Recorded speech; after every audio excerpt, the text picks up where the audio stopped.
ನಮಸ್ತೆ. ಕನಕೋತ್ಸವಕ್ಕೆ ನಮ್ಮೆಲ್ಲರ ತುಂಬ ಹೃದಯದ ಅಭಿನಂದನೆ ಸಲ್ಲಿಸ್ತೀನಿ.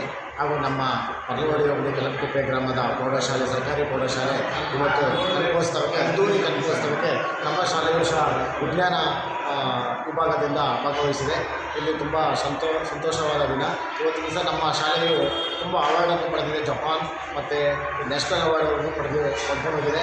ಅದನ್ನು ಪ್ರದರ್ಶನ ಮಾಡಲು ನಮ್ಮ ಶಿವಶಂಕರಾಚಾರ್ಯ ಶಿಕ್ಷಕರಾದ ವಿಜ್ಞಾನ ಶಾಲೆಯ ನಮ್ಮ ಶಿವಶಂಕರಾಚಾರ್ಯರು ಇವತ್ತು ದಿವಸ ಕನಕಪುರದಲ್ಲಿ ಕನಕೋತ್ಸವಕ್ಕೆ ತುಂಬ ನಮ್ಮ ಶಾಲೆಯ ವಿವಿಧ ವಿಜ್ಞಾನಿಗಳನ್ನು ತೋರಿಸೋಕ್ಕೆ ಇವತ್ತು ನಮಗೆ ಲ್ಯಾಬನ್ನು ಮಾಡಿಕೊಂಡಿದ್ದಾರೆ. ಇಲ್ಲೆಲ್ಲ ವೀಕ್ಷಣೆ ಮಾಡ್ತಾಯಿದ್ದಾರೆ. ಎಲ್ಲ ಶಾಲೆಯ ಕನಕಪುರ ತಾಲೂಕು ಎಲ್ಲ ಶಾಲೆಗಳು ಬಂದು ತುಂಬ ಈ ಒಂದು ಕೊಠಡಿ ಫುಲ್ಲು ಇದೆ. ಎಲ್ಲರೂ ಏನೇನಿದೆ ಅಂತ ಎಲ್ಲರೂ ವೀಕ್ಷಣೆ ಮಾಡಿ ತುಂಬ ಸಂತೋಷವಾಗಿ ಎಲ್ಲರೂ ತಿಳಿಸ್ತಾ ಇದ್ದಾರೆ. ತುಂಬ ಚೆನ್ನಾಗಿ ಮಾಡಿದ್ದಾರೆ ನಮ್ಮ ಶಾಲೆ. ನಮ್ಮ ಕಲಂಕುಪ್ಪೆ ವಿಭಾಗದಿಂದ ಭಾಗವಹಿಸಿದ್ದಾರೆ. ನಮ್ಮ ಶಾಲೆಯ ಕಲಂಕುಪ್ಪೆ ಶಾಲೆಯು ತುಂಬ ಚೆನ್ನಾಗಿ ಭಾಗವಹಿಸಿದೆ. ಹಾಗೂ ಈ ಕನಕೋತ್ಸವಕ್ಕೆ ನಮ್ಮ ಉಪಮುಖ್ಯಮಂತ್ರಿಗಳಾದ ಡಿ ಕೆ ಶಿವಕುಮಾರ್ ಅವರು ಹಾಗೂ ಡಿ ಕೆ ಸುರೇಶ್ ಅವರು ಸಹ ತುಂಬ ಅದ್ದೂರಿಯಾದ ಕನಕೋತ್ಸವ